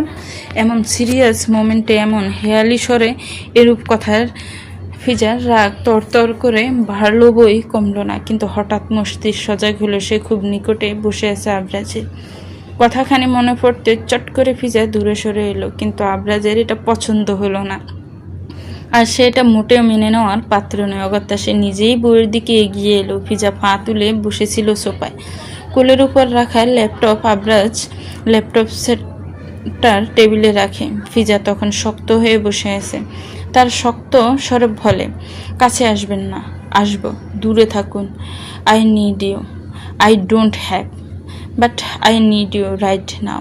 আবরাজ কথাটা বলে ফিজার গলার ওড়নাটা খুলে দিল। জর্জেট এর ওড়নাটার ঠাঁই হলো অদূরে। ফিজার ঠোঁট কাঁপছে, কণ্ঠ কাঁপছে, দূর দূর করে বুক। তবুও মেয়েটার মন চায় না কিছু হয়ে যাক এই মুহূর্তে। কিছুটা উচ্চস্বরে বলে উঠল, আপনার এমনটা কেন মনে হচ্ছে? আপনি যখন যা চাইবেন, আপনার যা প্রয়োজন হবে, সব আমাকে মেনে নিতে হবে। থমকে গেল সামনে থাকা বসা পুরুষটা। অদ্ভুতভাবে হাত থামে, মুখের ভাগভঙ্গি বদলে গেল, দূরত্ব বাড়ায়। দুই হাত মেলে সোফায় মাথা এলিয়ে বসে। নীরবতা চলল কত সময়। ফিজা উত্তর পাবে না জানে, সে আশাও করে না। তবুও কোনো এক অজানা কারণে বসে আছে সে। আবরাজের বন্ধ চোখের দিকে তাকিয়ে জিজ্ঞেস করে, আপনি আবার কবে জার্মানি যাচ্ছেন? কাল সন্ধ্যায়। ওহ, আমি চাইব এবার দেখা আমাদের শেষ দেখা হোক। ফিজা থমথমে স্বরে বলে। আবরাজ মেয়েটার কথায় বাঁকা চোখে দেখল বউকে। মনে মনে বলল, sorry, but no sorry. After all টুমোরটাও you will me, only me. একজন সার্ভেন্ট এসে দরজায় নক করতে ফিজা যথেষ্ট দূরত্ব বজায় রেখে বসল। আবরাজ ফ্লোর থেকে ওড়না কুড়িয়ে বউয়ের গায়ে সুন্দর করে জড়িয়ে দেয়। সার্ভেন্ট এসে জানালো ফিজার মা বোন এসছে। অগত্যা ফিজা দ্রুত কক্ষ ত্যাগ করলো। পেছন পেছন আবরাজও নিচে এলো। মিষ্টির সাথে বসে আছে ফিজার ছোট বোন মেহরিন এবং মোহিতা বেগম আড্ডা দিচ্ছে ইলা বেগমের সাথে। তিনি একটা সিঙ্গেল সোফায় ফোন হাতে বসে। ফিজা নিচে এসে মা বোনকে দেখে স্বাভাবিক আচরণ করতে লাগলো। অতঃপর সেও মা বোন সাথে বসলো। মোহিতা বেগম এবং মেহরিনকে আজ রাতে ডিনার ডেকেছে আবরাজ। যদিও ফিজাদের বাড়িতে তার যাওয়ার কথা ছিল, তবে সময় হাতে নেই বিদায় তাদের ডেকে নিয়েছে। এটা শোনার পর ফিজার একটু ভালো লাগলো। তবে কাল আবরাজ চলে যাবে আবার, সেটা মনে পড়ে মনটা কেমন করছে। কিন্তু কেন করছে? যদি আবার আগের মতো হারিয়ে যায় সেই জন্য কি? কিন্তু সে তো পুরুষটার থেকে দূরত্ব চায়। তবে এটাই বা কবে সম্ভব হবে? আদৌ সম্ভব হবে কোনো দিন? ফিজা জানে না। তবে একটা সুযোগ সে আবরাজ খানকে দিতে চায়, কিন্তু এটার জন্য তো সে কোনো রিজন পাচ্ছে না। পুরুষটা তো তাকে খোলামেলা করে কিছু বলছেও না। সে সবটা না জানে কি করে কোনোদিন ডিসিশন নিতে পারে। দ্বিধাদ্বন্দ্বে ভুগছে ফিজা। হু আর ইউ? আবরাহাম তীক্ষ্ণ দৃষ্টিতে তাকিয়ে প্রশ্ন করে। সামনে বিতু মেয়েটা আড়ষ্ট হয়ে নিজের ওড়নার কোনা খামছে ধরল। এত রাতে এভাবে কারোর সামনে পড়বে মেহেরিন হয়তো কল্পনাও করেনি। তাই অস্বস্তিটাই একটু বেশি। তবে মানুষটাকে আবরাজ খানের নিকটতম কেউ অবশ্যই হতে পারে। খান বাড়িতে তো আর এত রাতে অজানা কোনো ব্যক্তি নিশ্চয়ই ঢোকার পারমিশন নেই, যেখানে বাড়ির গেট থেকে শুরু করে প্রতিটা সদস্য গার্ড নিয়ে চলে। কি হলো, কথা বলুন, কে আপনি? মেহরিনের ভাবনার মাঝে আব্রাহাম ফের জিজ্ঞেস করলো। মেহরিনের গলা কাঁপে। মেয়েটা ভীতু, এর জন্য কম কথা শুনতে হয় না নিজের মায়ের কাছে। আজকাল এমন ভীতু হলে চলে? যেখানে বড় বোন আগুন, সেখানে ছোট বোন জল। মোহিতা বেগমের নিজের বড় মেয়েকে নিয়ে টেনশন না হলেও ছোট মেয়েকে নিয়ে প্রচুর টেনশন হয়। মেহরিন কোনো রকম নিজের নামটা উচ্চারণ করলো। মেহরিন, পুষ্পর ছোট বোন। আবরাম কৌতূহল সহিত জিজ্ঞেস করলো। মেহরিন মাথা নাড়ে। এরপর গুটি গুটি পায়ে মিষ্টির রুমে ঢুকে গেল।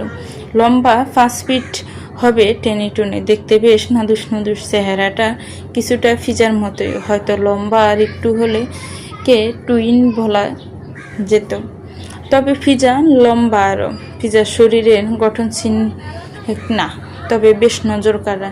চোখের সামনে মারাত্মক। চুল থেকে শুরু করে নাক মুখ সব কিছুই অদ্ভুত রকম সুন্দর মেয়েটার। আবরাহাম ফুস করে দম ছাড়ে। আসব কী ভাবছে সে? নিজেই নিজের ভাবনায় বিরক্ত। সে সন্ধ্যে একটা পার্টিতে গিয়েছিল, যদিও মিলন খান একবার তাকে বলেছিল আজ ফিজার মা আসবে, সে যেন উপস্থিত থাকে। তবে পার্টি অ্যাটেন্ড করা জরুরি ছিল বিদায় সে থাকতে পারেনি। আব্রাহাম ক্লান্ত প্রচুর। নিজের সাথে যুদ্ধে সে জয় হতে পারবে কিনা সন্দেহ আছে মনে। ক্লান্ত দেহময় দুইটাইকেই টেনে নিয়ে কক্ষের দিকে অগ্রসর হলো। সিগারেটের তীব্র গন্ধে নাসারন্ধে পৌঁছাতে গভীর তন্দ্রা ছুটে গেল ফিজার। চোখ পিটপিট করে তাকাতে মস্তিষ্ক সচেতন হলো। স্মৃতিতে এলো রাতে ডিনারের পর আবরাজ আর কক্ষে ফেরেনি। সামনে সাদা রঙের দেয়ালে টানানো বড় সোনালি রঙের ঘড়িটা দেখল ফিজা। রাত 1:42। কক্ষে লাইট জ্বলছে তখনও। অপেক্ষা করতে করতে ঘুমিয়ে পড়েছিল বিদে লাইট অন রয়ে গেছে। ফিজা গায়ের এলোমেলো রাতের পোশাক ঠিক করে বিছানা ছেড়ে পায়ে স্যান্ডেল পরে নিল। বড় সড়ক কক্ষটার বিশাল একটা ব্যালকনি আছে। কাছের দেয়ালের ওপাশে ব্যালকনিতে নীল রঙের লাইট জ্বলছে। ব্যালকনি থেকে কক্ষের ভেতর দেখা না গেল কক্ষের ভেতর থেকে ব্যালকনি স্পষ্ট। সেখানে দোলনাটায় বসে আছে সুঠাম দেহের অধিকারী আবরাজ খান। ফিজা গুটিসুটি পায়ে এগিয়ে যেতে গিয়েও যেন সামনে এগোতে মতো মন স্থির করতে পারছে না। অভিমানের রাগে পুরুষটার সম্মুখে দাঁড়াতে তার অন্তরে দহন হয়। কিন্তু তাতে কি? যার জন্য এই যাতনায় সে কি তা টের পায়? কীভাবে পাবে? যার একটা বিয়ে করা বউ আছে, এটা সে 3 বছরে একবার খোঁজ নেওয়ার সময় ছিল না। সে কি করে বউয়ের অন্তরের যাতনা অনুভব করবে? ফিজা তাচ্ছিল্য হাসে ব্যালকনির দিকে থেকে পা ঘুরিয়ে লাইট অফ করলো। তারপর শুয়ে পড়লো গিয়ে আগের স্থানে। আবরাজ যেদিন ফিরল ফিজা আবরাজের সব সত্যি জেনেছিল সেদিন। তখন তো সে স্বামী এত বছর পর ফিরবে শুনে খুশিই হয়েছিল। অনুভূতি অভিমানের হলেও ভালো লাগার ছিল মনের কোথাও। এত বছর পর নিজের স্বামী নামক পুরুষটাকে দেখবে, ছুবে, কথা বলবো, অভিমান করবে। তবে পরবর্তীতে এসব জানতে পেরে সব আনন্দে মাটি হলো। মিয়ে গেল মেয়েটা। মাথা ছাড়া দিল বিয়ে করা বউয়ের চেয়েও বেশি মূল্যবান সম্পদ আবরাজ খানের নিকট তার কর্ম, গ্যাংস্টারগিরি। আবরাজ খান মানুষটার গম্ভীর মুখটার আড়ালে একটা ভয়ঙ্কর রূপ রয়েছে। হয়তো এটা কেউ জানে না। ফিজা চায়নি এটা তার সামনে আসুক। আগেই তো ভালো ছিল, যখন এসব না জেনে মানুষটার জন্য দিনের পর দিন মাসের পর মাস এবং দেখতে দেখতে 3 বছর অপেক্ষা করেছিল। এখন যেন সব বিষাক্ত লাগে। সব ছেড়ে ছেড়ে দূরে কোথাও গিয়ে নতুন করে বাঁচতে ইচ্ছা করে। সেখানে তাকে আবরাজ খান নামক পুরুষটার এসব কিছু ছুঁতে পারবে না। আমি তোমাকে বারবার ছুঁয়ে দেব, 1000 বার ছুঁয়ে দেব, পাগল করব আমার মাতাল করা স্পর্শে। তুমি আমার স্পর্শ থেকে পালাতে পারবে না। আমি তোমার পিছু ছাড়ব না। হঠাৎ নিজের উপর আবরাজের উপস্থিতি টের পেল। মাদকাসক্ত কণ্ঠস্বর। আবরাজ বইয়ের একদম নিকটে। মুখ থেকে সিগারেটের তীব্র গন্ধ ফিজার ঘা গোলাচ্ছে। সহ্য হয় না গন্ধটা। অথচ আবরাজের কোনো হেলদোল নেই বইয়ের রিয়াকশন দেখে। ফিজার রাগে দুঃখে কাঁদতে মন চাচ্ছে। একটু দয়া কেন নেই এই পুরুষটার মনে? কেন এত পাষাণ? তবে ফিজা বা কম কিছু। চট করে নিজের শোয়া থেকে উঠে বসলো। পিছিয়ে গিয়ে গায়ে কম্পটা জড়িয়ে বসে মুখ অন্যদিকে ঘুরিয়ে বলে, কথা দিয়ে বুলাতে আসেন বারবার, তো অন্য কিছু করতে তো দিচ্ছ না। আবরাজ বাঁকা হেসে বলল। ফিজা অন্ধকারে আবছা আলোয় ঠিক বুঝতে পারে আবরাজ তারই দিকে তাকিয়ে আছে। ফিজার দৃষ্টিও তীক্ষ্ণ। তাচ্ছিল্য হাসে মেয়েটা। বলে উঠল, বিদেশি নারীর শরীর কি পানসে লাগে এখন, নাকি রুচি উঠে গেল? বিদেশিতে রুচি থাকলে তোমার কাছে আসতাম নাকি?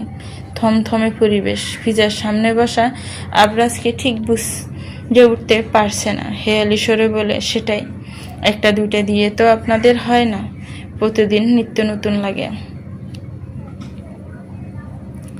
আবরাজ কোনো জবাব দেয় না। সত্যি সে ভালো মানুষ নয়। বিয়ের পরে সে কোনো নারীর সাথে বেড শেয়ার না করলেও বিয়ের আগে তো শখানেক নারীর শরীর অনায়াসে ছুঁয়েছে। তাই এখানে নিজেকে সে সাধু প্রমাণ করতে চাইল না, কিংবা মিথ্যা বা সত্যি কোনোটাই বলতে চাইছে না। ফিজা কখনোই আবরাজের থেকে পজিটিভ কোনো উত্তর আশা করে না। মূলত সে পজিটিভ নেগেটিভ কোনোটার আশাই করে না। তাই উত্তরের অপেক্ষা করে না, পরপরই জিজ্ঞেস করে, আমার মাকে কেন ডেকেছেন এখানে? মেয়েকে কতদিন দেখবেন না, তার তো সিউরিটি দিতে পারছি না আমি, সেজন্যই দেখিয়ে নিলাম। আবরাজ শান্ত স্বরে জানালো। ফিজা বুঝে না কথার অর্থ। সে সময় কথার অর্থ বোঝার চেষ্টা করে, তবুও আবার পাল্টা প্রশ্ন করলো, মানে? তুমি সকালে আমার সাথে যাচ্ছ? কখনো না।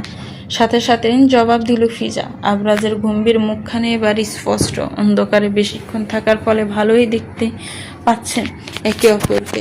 যেহেতু ব্যালকনিতে তখনও লাইট জ্বলছে, ফিজার জবাব মোটেও যে পছন্দ হয়নি আবরাজের, ফিজা সেটা আবরাজের মুখের দিকে তাকিয়ে বুঝতে সক্ষম হলো।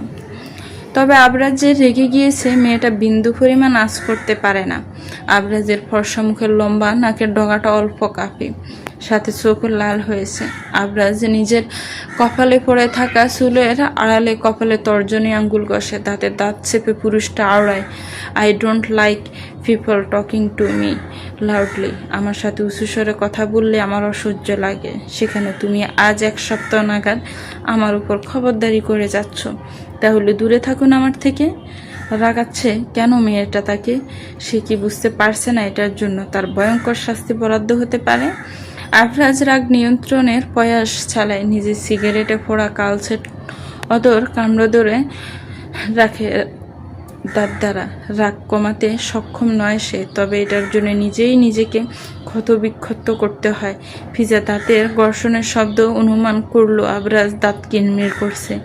পরপরই পুরুষটার রাশবাড়ি কণ্ঠ স্বরে বাসে, নট পসিবল। যে কোনো পরিস্থিতিতে নিজেকে আগলে রাখতে হয়, শক্ত রাখতে হয়, অক্ষত রাখতে হয় নিজেকে।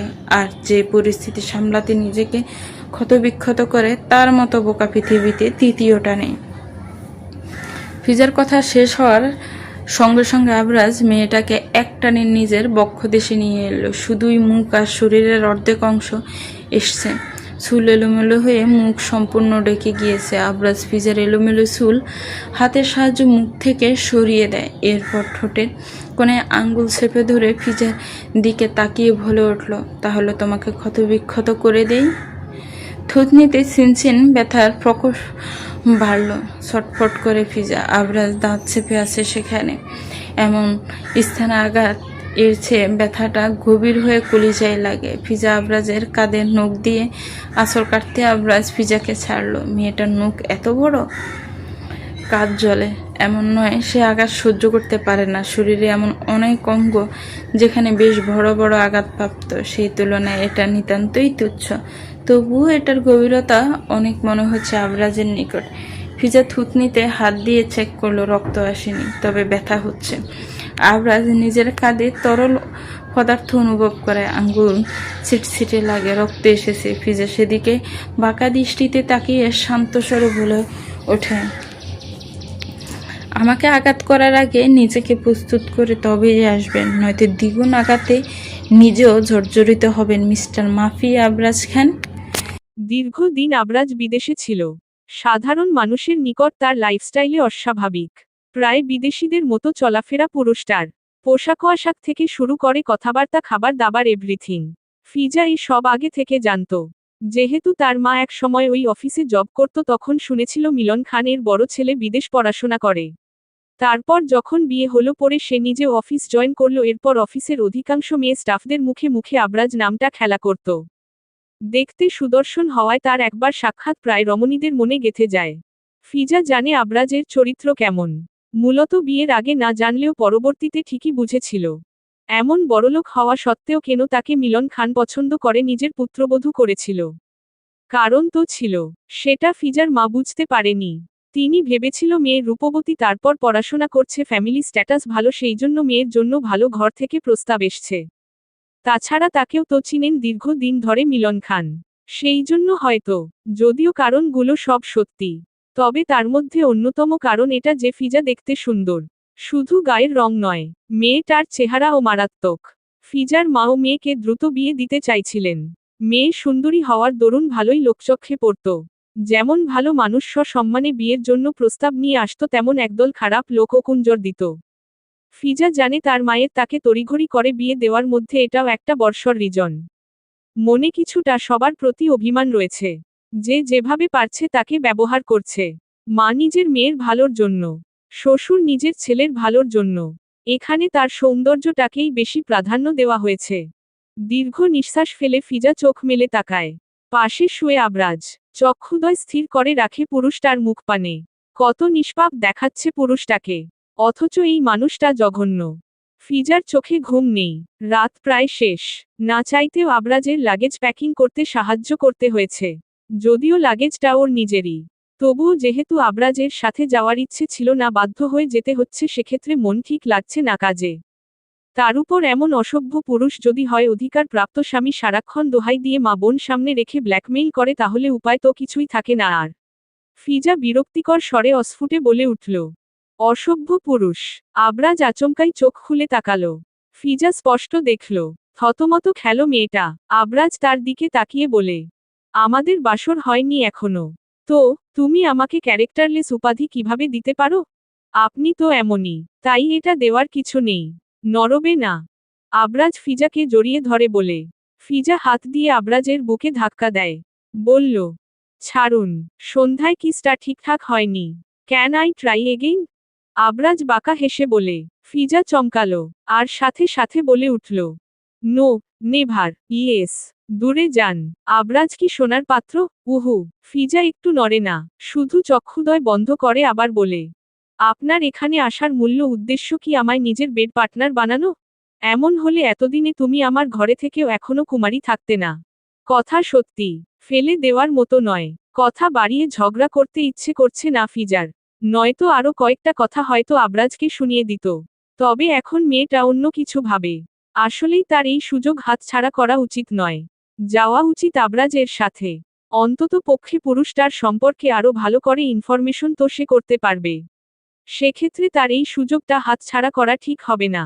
তাই আবরাজের সাথে জার্মানি যাবে বলে মনস্থির করল। বিয়ে তো বাঙালি মেয়েদের একবারই হয়। এটা ফিজার দাদি আগে সব সময় বলতো। ফিজার দাদা ফিজার বাবার জন্মের কয়েক বছর পরই মারা গিয়েছিল। ফিজার দাদি ছিল জমিদার বংশের।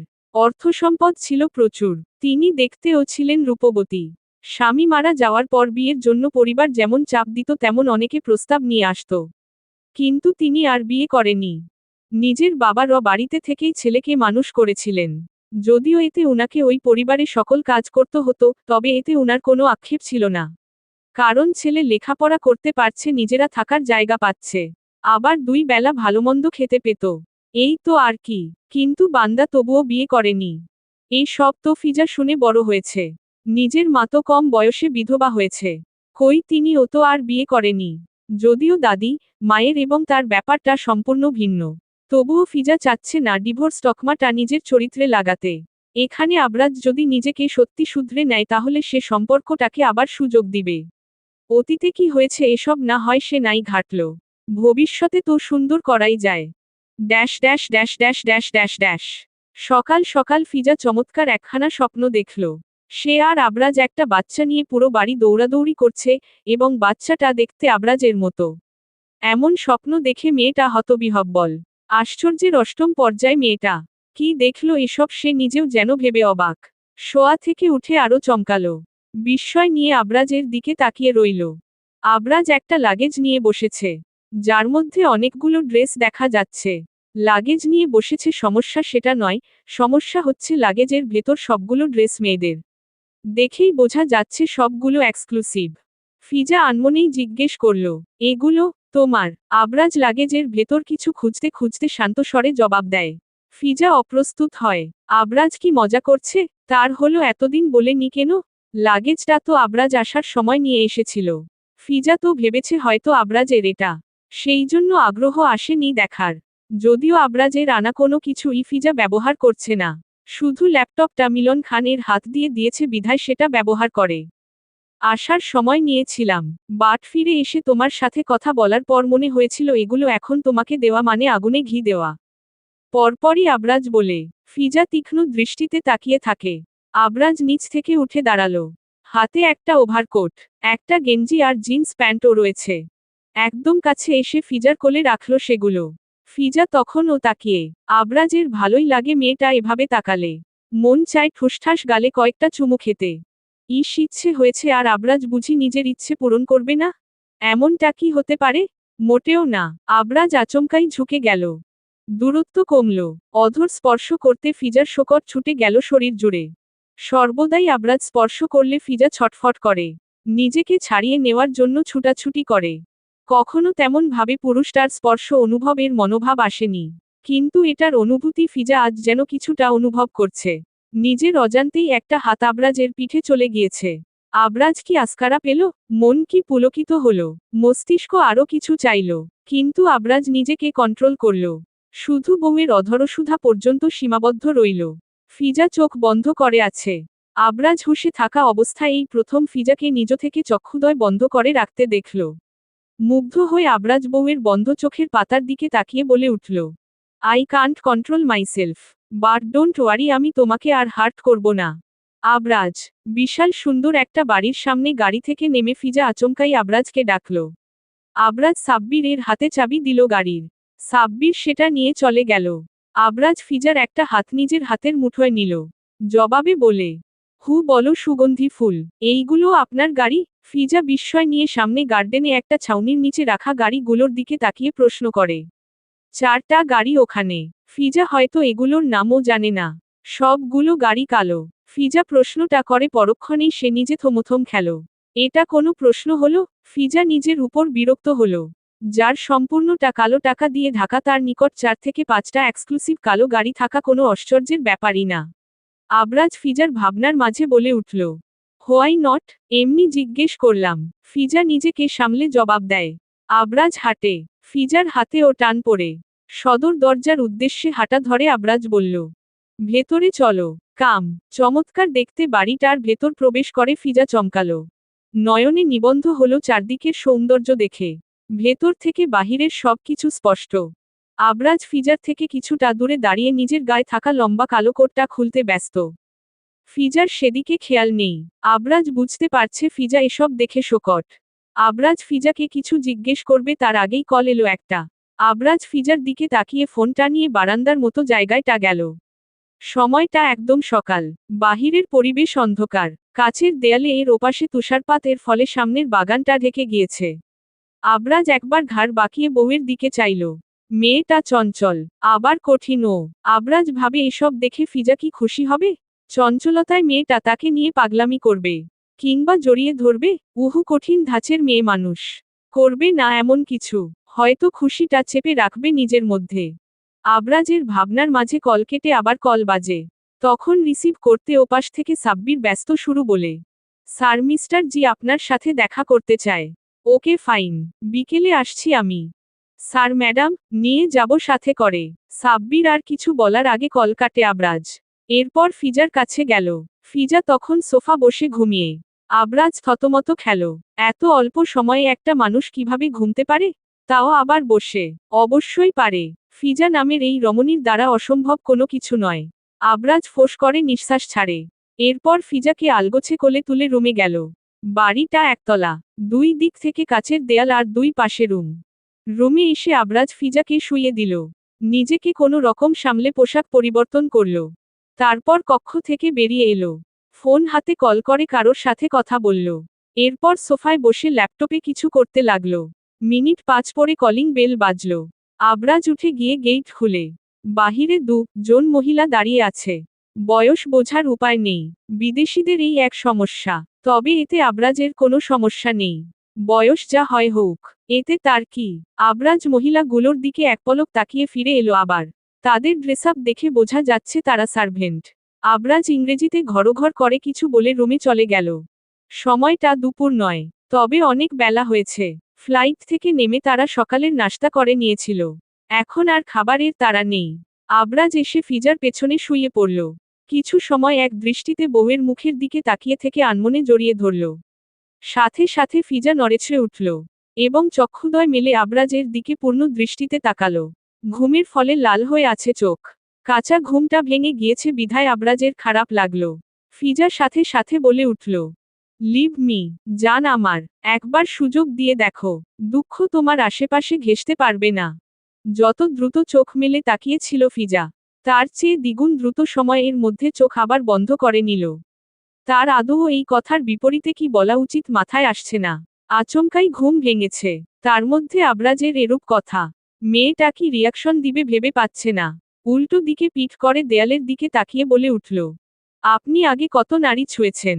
আমাকে বোকা মনে হয়? কত নারীর শরীর ছুঁয়েছি? ছুঁই না। ছুঁতে কতক্ষণ? আপনার সম্পর্কে আমার ভালোই ধারণা হয়েছে। আবরাজ কিছু বলল না।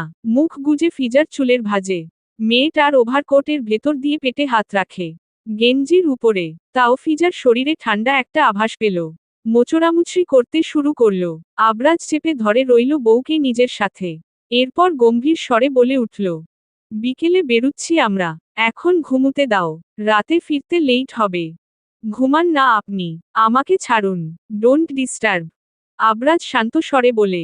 ফিজা আশ্চর্য হয়, অদ্ভুত, ডিস্টার্ব করছে তাকে অথচ ভাব এমন করছে মনে হচ্ছে সে তাকে করছে। ফিজা দাঁতে দাঁত চেপে বলে, আমাকে ডিস্টার্ব করছেন আপনি। আর উত্তর আসে না। ফিজা কতক্ষণ অপেক্ষা করে বুঝতে পারে আবরাজ ঘুমিয়ে পড়েছে। তাই সে নিজেও চুপ করে শুয়ে রইল। Dash dash dash dash dash dash dash dash dash dash dash dash. Night club. গাড়িতে বসে থেকে অবাক হয়ে বলে ফিজা, আবরাজের সাথে রয়েছে আরও একটা গাড়ি। সেটা থেকে সাব্বির সহ আরও জন গার্ড বেরিয়ে এসে আবরাজের থেকে দূরত্ব রেখে পেছনে দাঁড়ালো। আবরাজ গাড়ি থেকে নামতে নামতে ফিজাকে উদ্দেশ্য করে বলল, কাম হেয়ার। কেন যাব এখানে আমরা? ফিজা গাড়িতে বসে থেকে গম্ভীর স্বরে জিজ্ঞেস করল। সামনে বসা ড্রাইভার জার্মানির স্থানীয় লোক, বাংলা সহ তিনি আরও কয়েকটা ভাষা জানেন। তিনি যথেষ্ট অবাক হল। আবরাজের সাথে তিনি শুরু থেকে রয়েছে। আবরাজের সাথে এভাবে কাউকে কথা বলতে দেখেনি। আর না আবরাজ কারোর সাথে এত ভালো করে কথা বলে। আবরাজ ঘড়ি দেখতে দেখতে শান্ত স্বরে জানালো, একটা মিটিং রয়েছে, 1 ঘন্টার মধ্যে চলে যাব। আপনি যান। মেয়েটা সোজা নাকচ করল। আবরাজ না শুনতে নারাজ। বউকে সে একা বাহিরে রেখে কোথাও যাবে না, সাথে করে নিয়ে যাবে। তাই নাছোড়বান্দা সে ঝট করে বউকে গাড়ির ভেতর থেকে কোলে তুলে নিল। ফিজা চমকালো, হতভম্ব হয়ে আবরাজের গলা জড়িয়ে ধরল। আবরাজ সামনে হাঁটে, গার্ড তাদের পেছনে। তীব্র গানের শব্দ সাথে মানুষের হেলদোল দেখে ফিজার অন্তর কাঁপে। এসবে সে অভ্যস্ত নয়, আগে কখনোই এসবে যাওয়া হয়নি। তবুও ভয় প্রকাশ করল না। আবরাজ একটা রুমে ফিজাকে রেখে জন গার্ডকে পাহারায় রেখে সাব্বিরকে নিয়ে বেরিয়ে গেল। ফিজা কিছু জিজ্ঞেস করা তো দূর, নিজেকে ধাতস্থ করার আগেই আবরাজ বেরিয়ে গেল। ফিজা আর কি করবে, বসে রইল সেখানে। এক সেট সোফা সহ একটা বেড রয়েছে। সুন্দর একটা গোছানো রুম, বেশ দেখতে। এখানে কি আবরাজ রোজ আসে? এলেও বা কেন আসে? ফিজার হঠাৎ মনে পড়ল কিসের মিটিং করতে আবরাজ ক্লাবে আসে। ফিজা গলার মাফলারটা ভালো করে পেঁচিয়ে নিল। কাঁধ ব্যাগ থেকে লাল রঙের একটা লিপস্টিক বের করে ঠোঁটে দিল। কালো একটা চশমা বের করে পরে নিল। লম্বা কালো ওভারকোটে ঢাকা শরীর, চুলগুলো উপরে ঝুঁটি বাঁধা। নিজেকে সম্পূর্ণ পরিপাটি করে ফিজা দরজা এলো। গার্ড তাকে দেখে মাথা নিচু করে দরজায় জন দিক থেকে হাত বাড়ালো। I want to meet Abraj Khan immediately. Impossible ma'am. Fiza একজন গার্ডের শার্টের পকেট থেকে কলম নিয়ে সেটা দিয়ে নিজের হাতে নিডলটা বসিয়ে দিল। জন গার্ড আকস্মিক ঘটনায় অপ্রস্তুত হয়ে গেল। সাথে ভয় একে অপরের দিকে তাকিয়ে কিছু বলার আগে ফিজা বলে উঠল, now your decision, don't take me or not. কি করবে? একে অপরের দিকে বারকয়েক দেখাদেখি করে ফিজাকে নিয়ে যাবে বলে সমর্থন করল। জন গার্ডের মধ্যে একজন ফিজার পেছনে, আরেকজন ফিজার সামনে। তারা যে রুমে ছিল সেখান থেকে বেরিয়ে করিডোর দিয়ে সামনে একটু এগোনোর পর একটা ভিআইপি রুমের সামনে এসে দাঁড়ালো।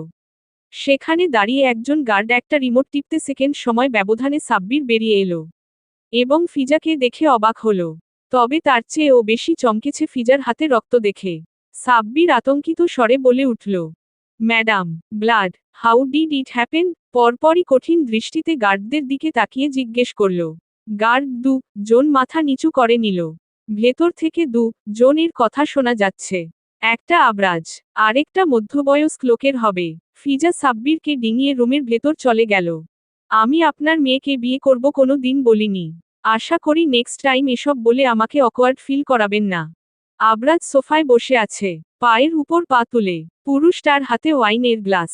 লাল তরল পানির দিকে তাকিয়ে উপরোক্ত কথাটা বলে। সামনে বসা ধোপতপে সুন্দর এক অর্ধবয়স্ক পুরুষ।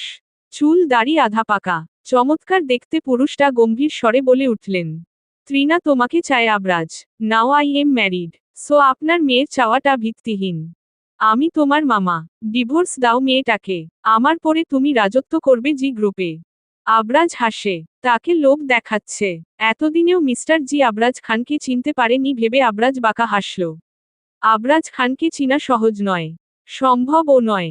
আবরাজের ডান পায়ের উপর থাকা বাপাটা নাড়ে আবরাজ। এরপর বলে উঠল, 3 years have not change, and will not change in the future. Fiza যেন এসব দেখে বাকরুদ্ধ। ত্রিনার বাবা এটা আবরাজের মামা? কই, এতদিন তো জেনে এসছে আবরাজের মাইলা বেগম একাই, উনার আর কোনো ভাইবোন নেই। তাহলে ইনি কে? ফিজা কিছু বলার আগেই আবরাজ সোফা ছাড়ল। তড়িৎ গতিতে এসে মেয়েটাকে কাঁধে তুলে নিল। লম্বা লম্বা কদম ফেলে আগের কক্ষে ফিরে এলো। ফিজা এলোপাথারি আবরাজের পিঠে কিল ঘুষি মেরে চলছে। আবরাজ ধপাস করে ফিজাকে নরম তুলতুলে গদিতে ফেলতে ফিজা চোখ মুখ কুঁচকে নিল।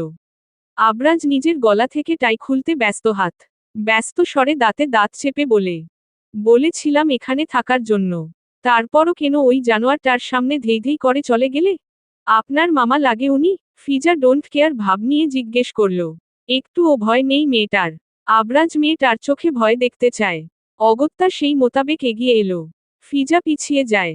আবরাজ শার্টের বোতাম খুলে বলে, তোমাকে এসব জানতে হবে না। টপিক চেঞ্জ নাও। আমার মাথা খারাপ করে দিয়েছ তুমি। বলেই ফিজার একদম কাছে চলে গেল। আর হাত ধরতে গিয়ে নজরে এলো ফিজা মুঠো করে হাতে লিপস্টিক নিয়ে রেখে। আবরাজ অবাক হয়ে মেয়েটার মুখের দিকে তাকালো। ফিজা বাঁকা হাসল। হাতটা চোখের সামনে ধরে উল্টে পাল্টে দেখতে দেখতে রসাত্মক স্বরে বলে উঠল, সরি টু সে, নিজেকে আঘাত করার মতো বোকা মেয়ে আমি নই। চলবে।